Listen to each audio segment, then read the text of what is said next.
here in Central Asia to discover an aspect of Kabul, the capital of Afghanistan. Kabul has not experienced peace since 1979, having suffered civil war and terrorism, one after the other. Despite the overthrow of the Taliban regime in 2001 and the arrival of coalition forces, Kabul has still not returned to peace.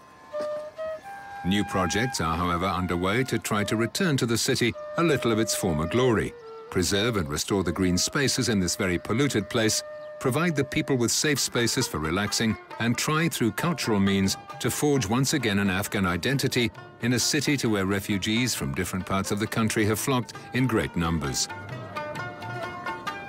But first, a bit of geography and history to understand better Kabul and its heritage. Kabul is located strategically at a crossroads of many valleys and passes that lead to the north, to the east, and the south of Afghanistan. That's probably one of the reasons why development happened in this area. As Afghanistan is a very mountainous country, Kabul is defined by its mountains. In fact, where we are now is a mountain outcrop that splits the city in two. So you have this wonderful geography of mountainous and then plain areas that have an elevation of about approximately 1,800 meters in this area. So this strategic position has afforded it a long history. The history of Kabul is long and quite complicated. Settlements here existed as early as the Kushan period, and the city developed in many different ways, particularly around the Balai Sar, which was the historic citadel, and then clusters of residential areas around where the royals or where the leadership of that time would have lived. What's very important for this city as the capital of Afghanistan is that in the early 19th century, Timur Shah Durrani transferred the capital of Afghanistan from Kandahar to Kabul. That made Kabul the administrative center of the country. And a lot of investment subsequently in public infrastructure and buildings and royal residences was made here. The city was quite small in the 1970s, only about 400,000 population.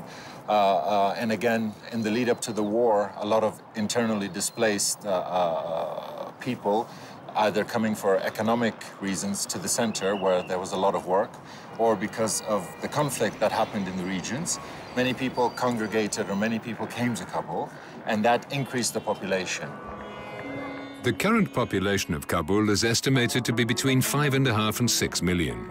But let's start our visit to Kabul with a place which became known all over the world during the conflict with the Taliban, the Palace of Darul Aman, which means, ironically, place of peace. It was built in the 1920s and the new parliament is nearby.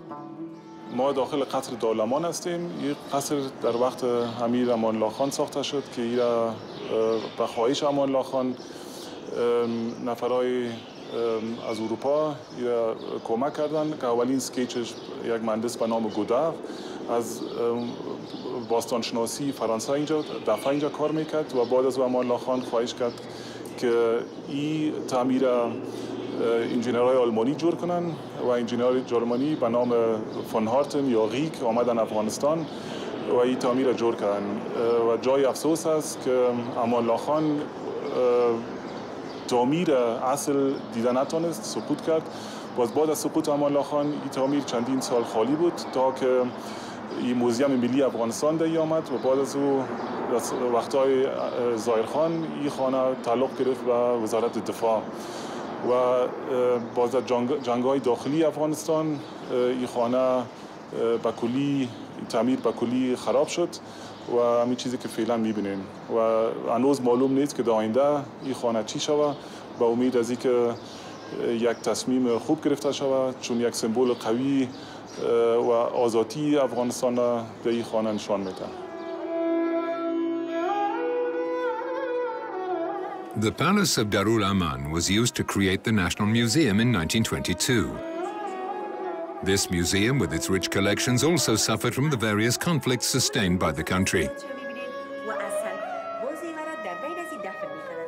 زمانی که قوات‌های شوروی از افغانستان خارج شد، سال بعدش کارمندای موزیم به همکاری وزارت کتابخانه یک تعداد آثار منحصر به فرد غرض حفاظت به مرکز شهر انتقال دادند در اواخر سال 1992 جنگ‌های داخلی به وقوع پیوست. متاسفانه موزیم ملی حریق شد، 70% آثارش غارت شد و در زمان طالبان هم یک تعداد آثار عمدن شکستانده شد و خوشحال هستم که همکارای ما یک تعداد از این آثار را حفظ کرده.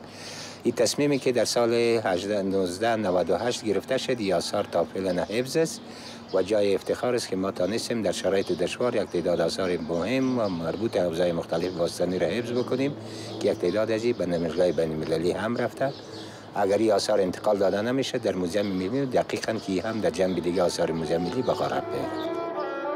Despite the building having been very badly damaged and its collections looted during the Civil War, the museum reopened in 2004 with the help of the international community and has since been visited by many groups of school children and students. Let's leave the Darul Aman area now and return to the noise and bustle of the center of Kabul, a city where architectural heritage and buildings without planning permission stand alongside one another, and where the country's different ethnic groups mingle to try to understand a little how difficult it is to safeguard heritage in such a context.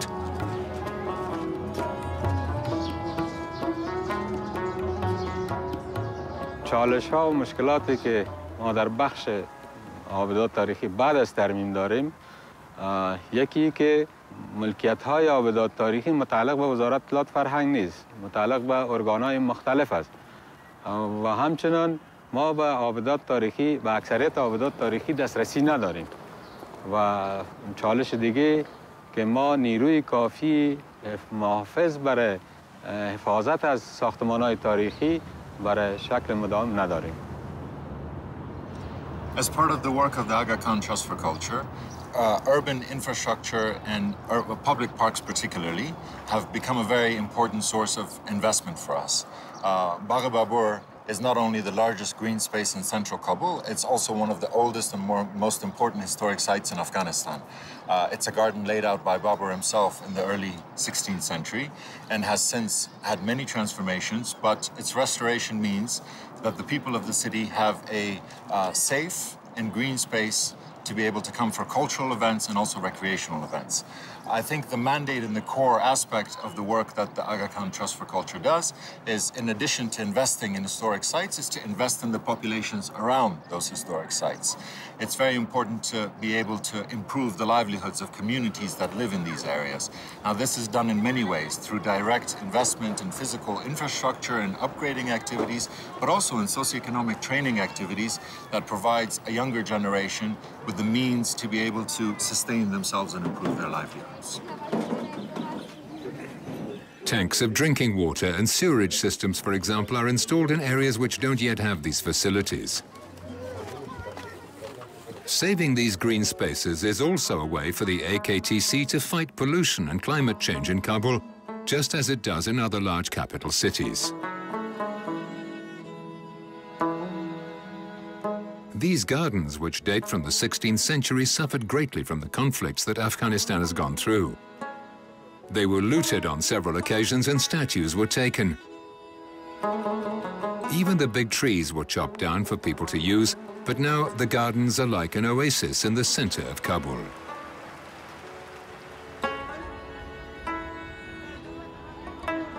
باغ بابر قسمی که شما در سایه سبزش استاده هستین، از سال 2003 به این طرف بازسازی شروع شد و طبقی که بابرنامه به ما حکم میکرد ما درختها را شناسایی کرده و از کابل و اطراف کابل که 80% از خود کابل و 20% هم از اطراف کابل از دیگر ولایات ما نهالا را به اینجا انتقال دادیم. البته با در نظر داشت از اینکه در کدام زون اقلیمی است، با در نظر داشت از اینکه با این شرایط توافق دارن ندارن، با در نظر داشت از اینکه با باغ مساعد هستن نیستن، با آب و هوا اینجا مطابقت دارن ندارن، ما درخت‌ها را آوردیم و غرس کردیم. These gardens were created during the time of Babur, the first of the great Mughals to reign over India. Babur, who died in Agra in 1530, is buried on one of the upper terraces. It was 80 years before one of his descendants erected a little marble stele. Babur marked his passage through different cities by the creation of quintessentially Islamic gardens like this. باغ بابر که در جریان جنگ‌های داخلی کاملا تخریب شده بود، به یک متروکه بدل بود. بعد از بازسازی به خدمت مردم کابل و اطراف کابل افغانستان دیگه ولایت افغانستان همچنان قرار داره. مردم در روزهای تعطیلات میه اوقات فراغت خود سپری میکنه، احساس آرامش میکنه. نظم و دیسیپلینی که اینجا هست مردم از او و فضای سبزی که از او استفاده میکنه. Devoting so much effort to restoring a park may seem strange in a country which is going through such insecurity and violence. But giving Kabul's inhabitants a place to relax where they feel safe, where men and women and children can be together without fear, and restoring part of their natural heritage is also working for peace. People come here not only to walk, to do sport or play simple old-fashioned games, but also to take part in cultural activities.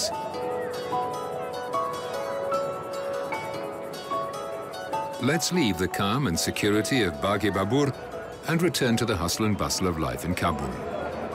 This massive influx of the rural population into the urban center has exacerbated many of the problems, including pollution, urban poverty, as well as a massive drain on the services, public services and infrastructure. This has resulted in many of the areas of Kabul, especially the hillsides and previously the pristine landscape being developed. Informal residences or residential properties, as we see, are some of the poorest areas in the city, but they also constitute a massive resource because a lot of the housing stock for the population is in these areas. The formal planning process has not legitimated these areas, which means that very little investment happens in them. Combined with the fact that a lot of the historic areas, the Kabul Old City, is also an area where people move in, a lot of tenants, temporary tenants, and that has also caused a lot of problems for the maintenance and the upkeep of these quarters.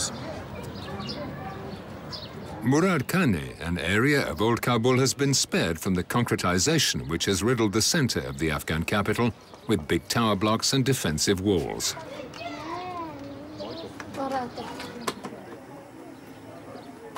Before being restored, this architectural jewel was buried beneath tons of rubble. Here, where there are no cars, we are once more immersed in daily life as it must have been before the war.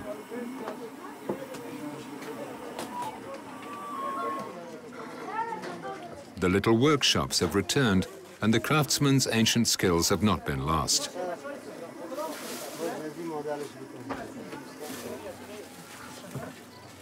The simple way of life of the area's inhabitants has finally returned.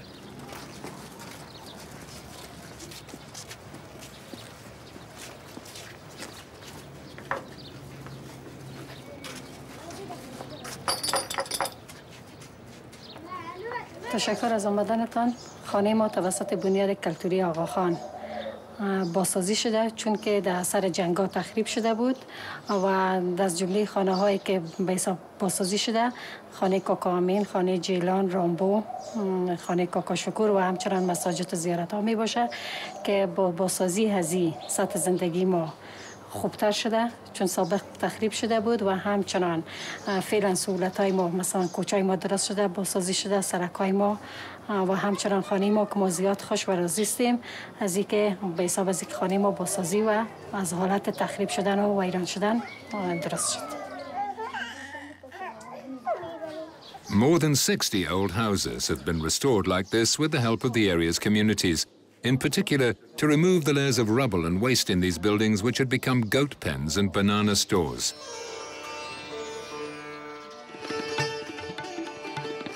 Damaged mosques and tombs have also been restored using olden-day techniques, and people visit them once more.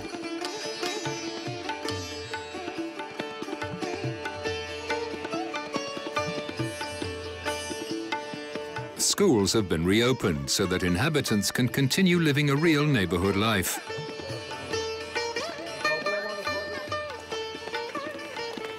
Living proof of this is the atmosphere in these little alleyways, now paved and cleaned up, with these intricately carved wooden doors where people from every generation rub shoulders. And so traditional life has returned quite naturally with the timeless tea accompanied by bread or sweets which are always offered to visitors.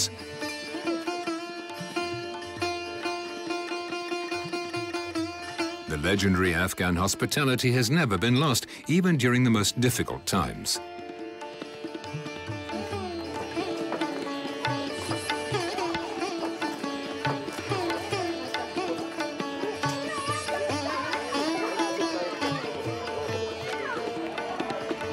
These carefully restored old houses are not necessarily lived in now. They're being used for different purposes.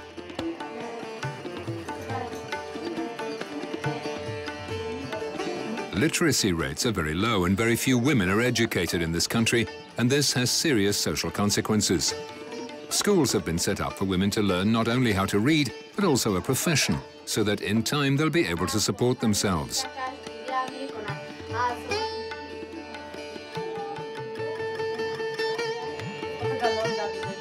In this studious atmosphere, under the watchful and caring eye of their teachers, children, girls and young women sit side by side.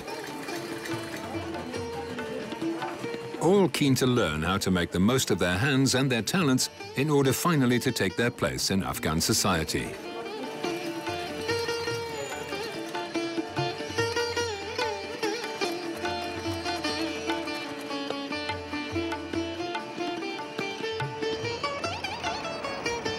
Let's leave old Kabul to return to the city centre and discover some of the big restoration projects which are still underway, notably at the Ministry for Foreign Affairs. Keen to help the country's authorities, the Aga Khan Trust for Culture has also taken on a huge restoration and renovation programme at the former Ministry for Foreign Affairs building, which will soon host foreign delegations.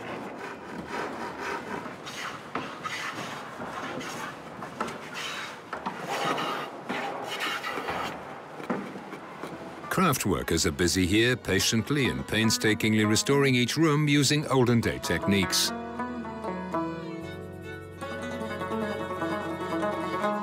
This former palace, with its finely carved wooden decor, will shortly be returned to its original state and will be used as a reception and conference venue. But there's an even more impressive project at the Chehel Sotun Palace and Gardens. This palace, named after the many columns which supported the roof of its porch, was built for Prince Habib Allah in 1891.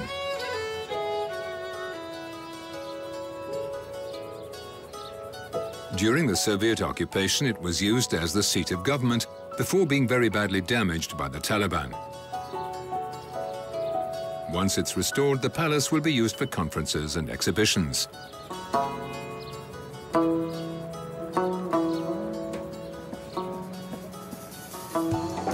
Hundreds of builders are already here, starting to restore the walls around the palace gardens.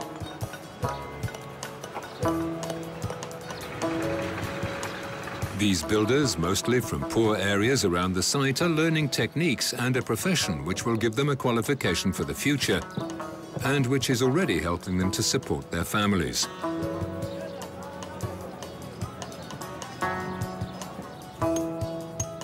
Having them work on this site is also a way for them to take ownership of this space and respect it for the future.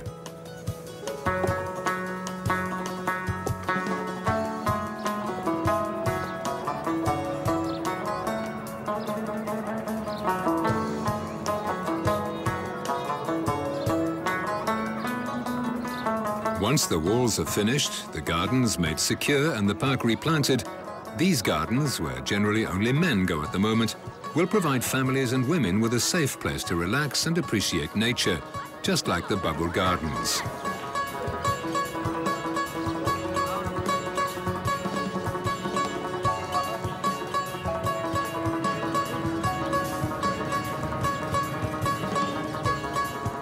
But Kabul is not just about material or natural heritage.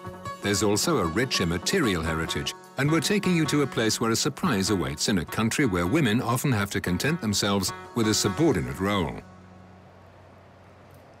در طول جنگ‌های داخلی و همچنان زمان طالبان آرشیو ملی توانست که از مجموعه بسیار گرانبهایی که در اینجا نگهداری میشه به خوبی حفاظت کنه. یکی از دلایلش کارمندای بسیار مسئولی که ما داریم هست.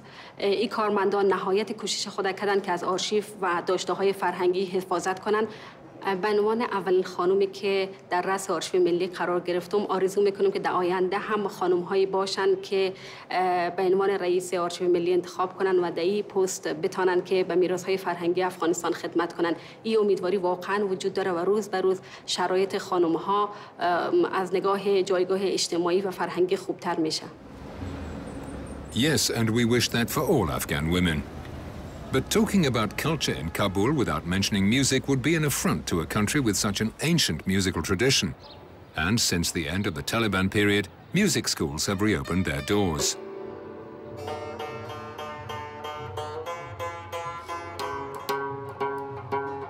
The political regimes of the 1970s did little to encourage music. Musicians even suffered disrepute as they were dealt a bad reputation tinged with a suspicion of immorality. In 1996, the Taliban government banned instrumental music in public performances. Many musicians were arrested or assassinated, and the more fortunate had their instruments burned.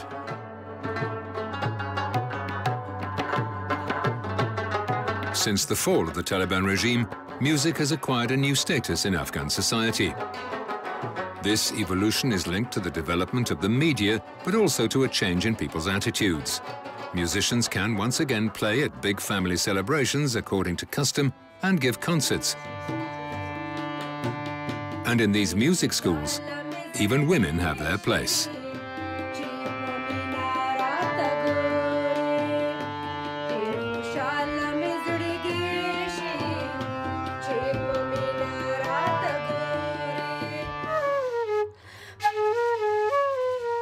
موسیقی و تاثیراتش از اینکه ما کم و بیش معلومات داریم یا خواندیم یا بر ما درس داده شده، از تقریبا بیشتر از 1800 سال میشه که در افغانستان موسیقی است. خب او یعنی در ابتدا قسمی بوده که غیر علمی کار میکردن دیگه. باز آهسته یعنی به مرور زمان موسیقی آهسته خوبتر شد.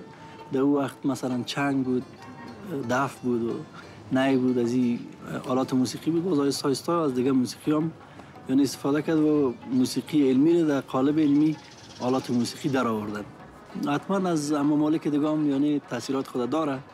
ممالک هم سرحد افغانستان که هست حتما از اون تاثیرات خود می داشته باشد. لیکن موسیقی سمتی خود افغانستان که هست و شیوه نواختن و خواندن خاص خود داره.